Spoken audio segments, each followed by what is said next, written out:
Hello everyone. Science and tech PYQ series में अपन ने अभी तक कितने क्वेश्चंस कब तक के क्वेश्चंस कर लिए हैं भाई? 2013 से 2017 तक के क्वेश्चन कर चुके हैं। आज करेंगे अपन 2018 का पेपर। तो बिना किसी देरी के स्टार्ट करते हैं। फर्स्ट क्वेश्चन है भाई, इसमें निम्नलिखित में से कौन सा भारत सरकार के डिजिटल इंडिया योजना का उद्देश्य है? तो भाई भारत की अपनी इंटरनेट कंपनियों का गठन, जैसा कि चीन ने किया। एक नीतिगत ढांचे की स्थापना जिससे बड़े आंकड़े एकत्रित करने वाली समुद्र पारीय बहुराष्ट्रीय कंपनियों को प्रोत्साहित किया जा सके कि वे हमारी राष्ट्रीय भौगोलिक सीमाओं के अंदर अपने बड़े डेटा केंद्रों की स्थापना करें, या फिर हमारे अनेक गांवों को इंटरनेट से जोड़ना और हमारे बहुत से विद्यालय और सार्वजनिक स्थलों, प्रमुख पर्यटक केंद्रों में वाईफाई लगाना। तो भाई इसमें स्टेटमेंट थर्ड ओनली सही है, क्योंकि डिजिटल इंडिया जिसका स्टार्टिंग कब करी गई, कब लॉन्च किया गया? 1 जुलाई 2015 को। विजन क्या था? भारत को डिजिटल रूप से सशक्त समाज और ज्ञान अर्थव्यवस्था में बदलना।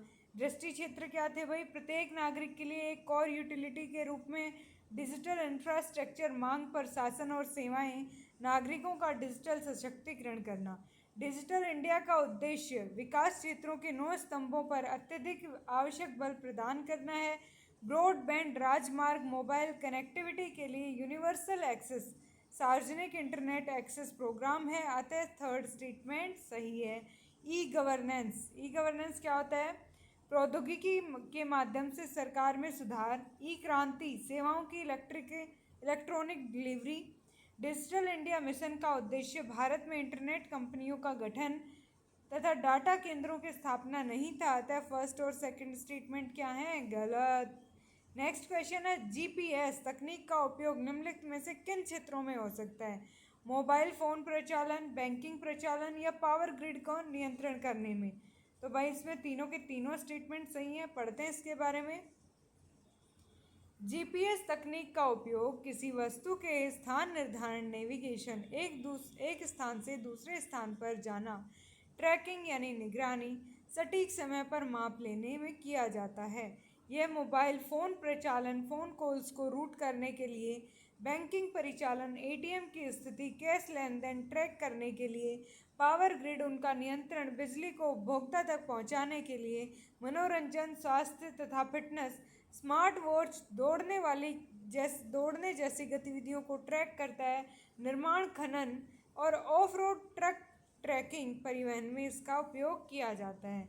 ग्लोबल पोजिशनिंग सिस्टम, जीपीएस भाई फुल फॉर्म याद रखना, ग्लोबल पोजिशनिंग सिस्टम एक उपग्रह नेविगेशन प्रणाली है जिसका उपयोग किसी वस्तु की ज़मीनी स्थिति निर्धारित करने के लिए किया जाता है। यह एक यूएस स्वामित्व वाली उपयोगिता है जो उपयोगकर्ताओं को पोजिशनिंग, नेविगेशन और टाइमिंग (पीएनटी) सेवाएं प्रदान करती हैं। और यह नेटवर्क 24 उपग्रह हैं। यह एक नेटवर्क 24 उपग्रह है जो नागरिक और सैन्य उपयोगकर्ताओं को सेवा प्रदान करता है। नेक्स्ट क्वेश्चन है, भारतीय क्षेत्रीय संचालन उपग्रह प्रणाली, Indian regional navigation satellite system IRNSS के संदर्भ में निम्नलिखित कथनों पर विचार कीजिए। भाई IRNSS के तुल्यकाली जियो स्टेशनरी कक्षाओं में 3 उपग्रह हैं और भूतुल्यकाली या जियोसिंक्रोनस कक्षाओं में 4 उपग्रह हैं। तो भाई ये ध्यान रखना, ये स्टेटमेंट सही है। INSS की व्याप्ति संपूर्ण भारत पर और उसकी सीमाओं के लगभग 5,500 वर्ग किलोमीटर बाहर तक है। 2019 के मध्य तक भारत की पूर्ण वैश्विक व्याप्ति के साथ अपनी उपग्रह संचालन प्रणाली होगी। तो भाई ये 2 स्टेटमेंट गलत हैं। बाकी पढ़ते हैं इसके बारे में क्या है ये चीज़। Indian regional navigation satellite system IRNSS, इसे ही navigation with Indian constellation NAVIC भी कहा जाता है। यह इसरो द्वारा विकसित एक स्वायत्त क्षेत्रीय उपग्रह नेविगेशन प्रणाली है। इसे भारत के साथ साथ इसकी सीमा से 1500 किलोमीटर तक के क्षेत्र में उपयोगकर्ताओं को सटीक स्थिति सूचना सेवा प्रदान करने के लिए डिज़ाइन किया गया है। अतः सेकंड और थर्ड स्टेटमेंट गलत है। ये 2 प्रकार की सेवाएं प्रदान करेगा। स्टैंडर्ड पोजिशनिंग सर्विस यानी SPS सभी उपयोगकर्ताओं को प्रदान की जाती है।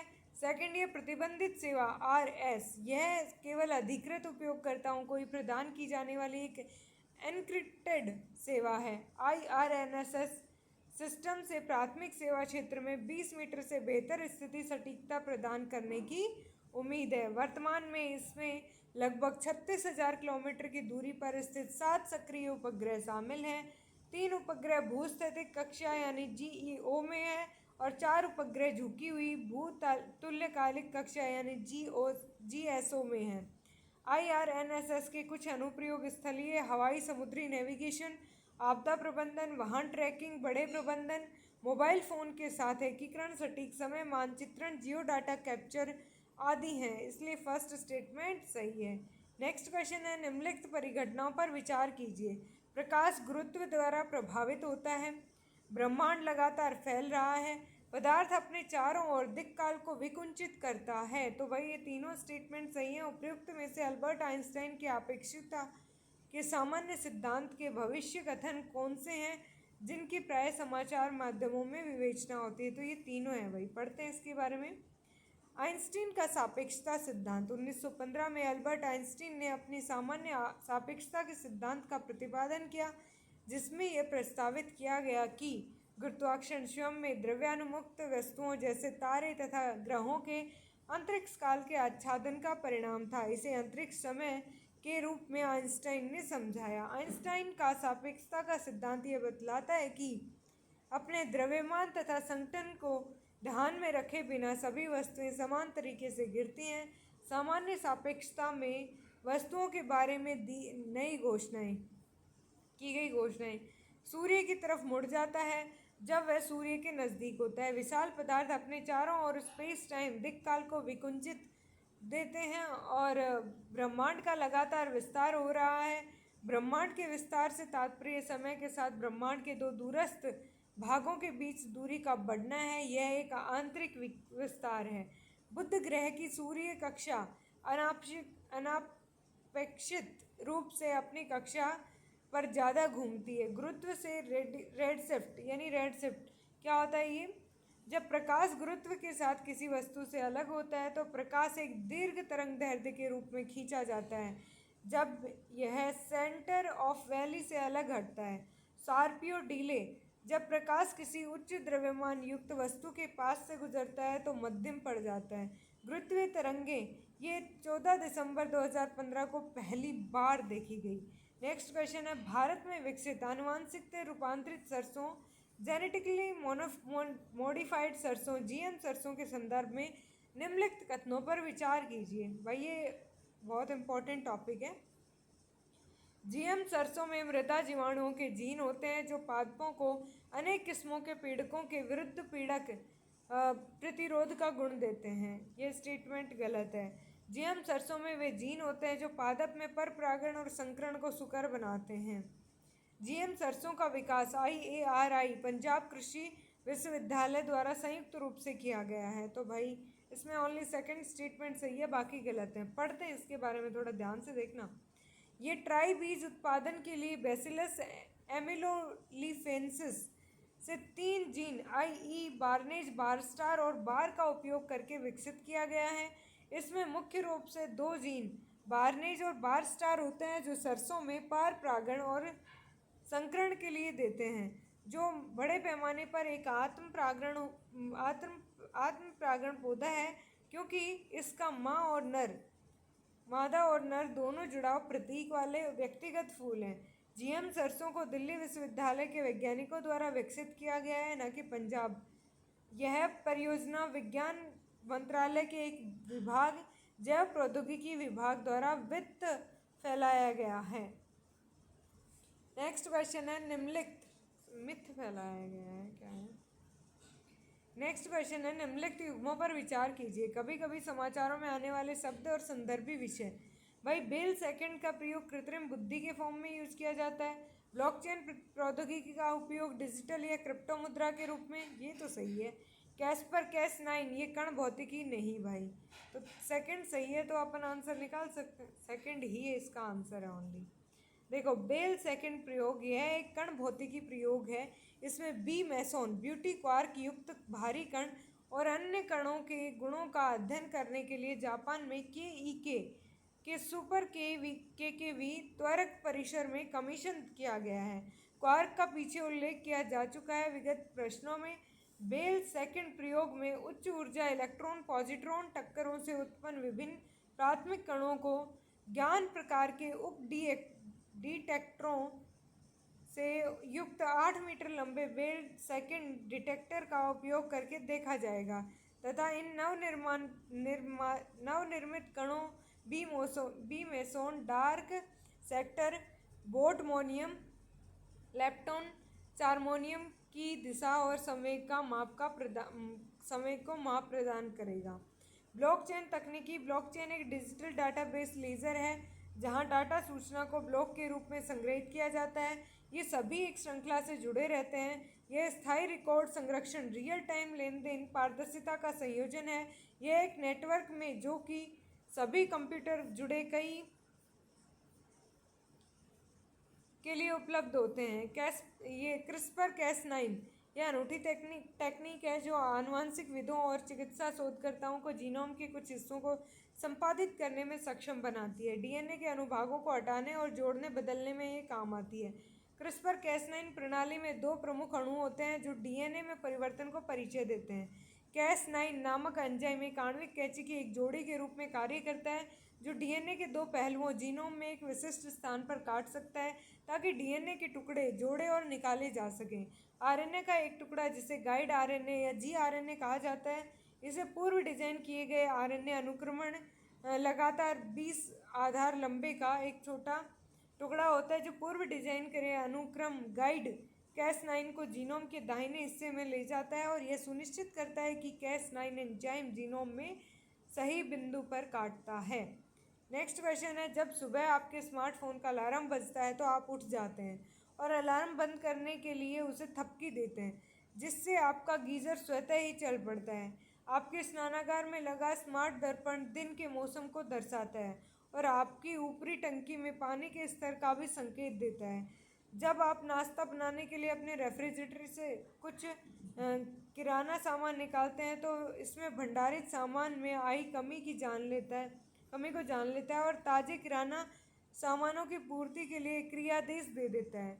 जब आप घर से बाहर कदम रखते हैं तो दरवाजे पर ताला लगाते हैं, तब सभी बत्तियां, पंखे, गीज़र और एसी मशीनें स्वतः ही बंद हो जाती हैं।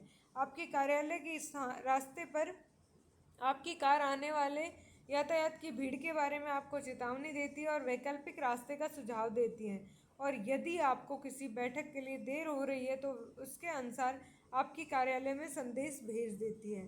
भाई ये तो इतने खतरनाक सिस्टम क्या सच में होने लग गया है। तो ये भाई बॉर्डर गेटवे प्रोटोकॉल है या इंटरनेट प्रोटोकॉल है या इंटरनेट ऑफ थिंग्स है या फिर वर्चुअल प्राइवेट नेटवर्क। तो भाई ये है इंटरनेट ऑफ थिंग्स। पढ़ते हैं इसके बारे में। IoT इंटरनेट ऑफ थिंग्स परस्पर जुड़े उपकरणों की एक प्रणाली है जो सूचनाओं का आदान प्रदान करती है। IoT समाधान दैनिक कार्यों के स्वचालन और कनेक्टेड उपकरणों की प्रभावी निगरानी और नियंत्रण को सक्षम बनाती है। ये उपकरण इंटरनेट के माध्यम से जुड़े रहते हैं। इंटरनेट प्रोटोकॉल IP नियमों का सेट है जो इंटरनेट एड्रेस पर मैसेज भेजने और प्राप्त करने को विनियमित करता है। यह तकनीक प्रारूप और नेटवर्क पर संचार करने के लिए कंप्यूटर के लिए एड्रेसिंग स्कीम को निर्दिष्ट करता है। IPv4 और IPv6 के बारे में ज़रूर पढ़ के जाना भाई। वर्चुअल प्राइवेट नेटवर्क VPN ये क्या है? ये सार्वजनिक नेटवर्क का उपयोग करते समय एक संरक्षित नेटवर्क उपलब्ध कराता है। यह दूर बैठे लोगों को नेटवर्क का उपयोग करने और इंटरनेट के जरिए स्रोतों तक पहुंचने में सक्षम होती है। VPN इंटरनेट ट्रैफिक को एन्क्रिप्ट करते हैं और तथा उपयोग लेने वाले उपभोक्ता को ऑनलाइन पहचान को छिपाते हैं। VPN सुरक्षित इंक्रिप्शन, क्षेत्रीय सामग्री तक पहुंच तथा सुरक्षित डेटा ट्रांसफ़र में सक्षम बनाता है। जैसे नेटफ्लिक्स पर सब्सक्राइबर VPN नेटवर्क के माध्यम से विश्व में कहीं भी नेटफ्लिक्स सर्वर को एक्सेस कर सकता है। नेक्स्ट क्वेश्चन है, 3D मुद्रण का निम्नलिखित में से किन में प्रयोग होता है? मिष्ठान की चीज़ें बनाने में, जैव इलेक्ट्रॉनिककरण के निर्माण में, ऑटोमोटिव उद्योग में, पुनर्निर्माणकारी शल्यक्रम में या डेटा संसाधन प्रौद्योगिकी में? तो भाई इन सब में होता है 3D printing. 3D printing layering विधि के माध्यम से त्रिआयामी वस्तुओं को बनाने के लिए कंप्यूटर एडेड डिज़ाइन CAD का उपयोग करती है। 3D प्रिंटिंग में एक 3D printer CAD computer aided design file से त्रिआयामी वस्तु बनाता है। योगात्मक प्रक्रियाओं का उपयोग करके एक 3D मुद्रित वस्तु का निर्माण प्राप्त किया जाता है। एक योज्य क्रिया में वस्तु बनने तक सामग्री की लगातार परतों को बिछाकर एक वस्तु बनाई जाती है। यह फ्यूज डिपोजिशन मॉडलिंग FDM के रूप में जानी जाने वाली विधि में एक ही क्षेत्र पर बार बार प्रिंट करके नीचे से ऊपर की ओर एक समय में एक 3D मॉडल का निर्माण करता है। 3D प्रिंटिंग के अनुप्रयोग कृत्रिम अंग, शरीर के अन्य अंग, घर और अन्य इमारतें, दवा, आग्नेयास्त्रों, तरल संरचनाएं, कांच के उत्पाद, एक्रिलिक वस्तुएं, मूवी प्रॉप्स और संगीत वाद्य यंत्र, कपड़े, चिकित्सा मॉडल और उपकरण इत्यादि में किया जाता है। नेक्स्ट क्वेश्चन है, भारत के उपग्रह प्रमोचित करने वाले वाहनों के संदर्भ में निम्नलिखित कथनों पर विचार कीजिए। PSLV से वे उपग्रह प्रमोचित किए जाते हैं जो पृथ्वी के संसाधनों के मॉनिटरिंग में उपयोगी होते हैं, जबकि GSLV से मुख्यतः संचार उपग्रहों को प्रमोचित करने के लिए अभिकल्पित किया गया है। PSLV द्वारा प्रमोचित उपग्रह आकाश में एक ही स्थिति में स्थायी रूप से स्थिर रहते प्रतीत होते हैं, जैसा कि पृथ्वी के एक विशिष्ट स्थान से देखा जाता है। GSLV MK-3 एक 4 स्टेज वाला प्रमोचन वाहन है, जिसमें प्रथम व तृतीय चरणों में ठोस रॉकेट मोटरों का व द्वितीय और चतुर्थ चरणों में द्रव्य रॉकेट इंजनों का प्रयोग होता है। तो भाई इसमें फर्स्ट स्टेटमेंट ही सही है, बाकी गलत है। पढ़ते हैं इसके बारे में। PSLV वाहन को दूरस्थ निवेदन, नेविगेशन, संचार और गहरी अंतरिक्ष मिशन के लिए सफलतापूर्वक तैनात किया गया है। ध्रुवीय उपग्रह प्रक्षेपण यान PSLV भारत की तीसरी पीढ़ी का प्रक्षेपण यान है। भूतुल्यकारी के स्थानांतरण सहित विभिन्न कक्षों में उपग्रहों का स्थानांतरण कर सकता है। PSLV का पहला सफल प्रक्षेपण अक्टूबर 1994 में किया गया था। PSLV का उपयोग भारत के 2 सबसे महत्वपूर्ण मिशनों वर्ष 2008 के चंद्रयान फर्स्ट और वर्ष 2013 के मार्स ऑर्बिटर स्पेसक्राफ्ट के लिए भी किया गया है। PSLV पहला लॉन्च वाहन है जो तरल चरण लिक्विड स्टेज से सुसज्जित है। यह 4 चरणों वाला प्रक्षेपण यान है। पहला चरण बनाने वाली एक बड़ी ठोस रॉकेट मोटर, दूसरे चरण के रूप में एक पृथ्वी संग्रहणीय तरल चरण और तीसरे चरण के रूप में एक उच्च प्रदर्शन ठोस रॉकेट मोटर और चौथे चरण के रूप में इंजनों के साथ एक तरल चरण। PSLV इसरो द्वारा उपयोग किया जाने वाला अब तक का सबसे विश्वसनीय रॉकेट है, जिसकी 54 में से 52 उड़ानें क्या रही हैं, सफल रही हैं। भाई ध्यान रखना, ये पढ़ के जाना। Geosynchronous satellite launch vehicle GSLV geosynchronous satellite launch vehicle एक अधिक शक्तिशाली रॉकेट है जो भारी वाहनों को अंतरिक्ष में अधिक ऊंचाई तक ले जाने में सक्षम है। GSLV रॉकेटों ने अब तक 18 मिशनों को अंजाम दिया है, जिनमें से 4 विफल रहे हैं। ये 10,000 किलोग्राम के उपग्रहों को पृथ्वी की निचली कक्षा तक ले जा सकता है। स्वदेश में विकसित cryogenic upper stage GSLV MK-2 के तीसरे चरण का निर्माण करता है। GSLV MK-3 संस्करणों में भारतीय अंतरिक्ष एजेंसी इसरो को अपने उपग्रहों को लॉन्च करने हेतु पूरी तरह से आत्मनिर्भर बना दिया है। और एक 3 चरण वाला प्रमोचन वाहन है। चरण फर्स्ट में ठोस बूस्टर, चरण सेकंड में तरल मोटर, चरण थर्ड में क्रायोजेनिक इंजन आता है। नेक्स्ट और लास्ट क्वेश्चन है इस पेपर का, निम्नलिखित पर विचार कीजिए। पक्षी, उड़ती धूल, वर्षा, बहती हवा उपयुक्त में से कौन से पादप रोग फैलाते हैं? आई थिंक सभी फैलाते हैं। ठीक है भाई, ये हो गया अपना पूरा कंप्लीट 2018 का पेपर। नेक्स्ट करेंगे 2019 का नेक्स्ट वीडियो के अंदर। Okay, bye bye, take care.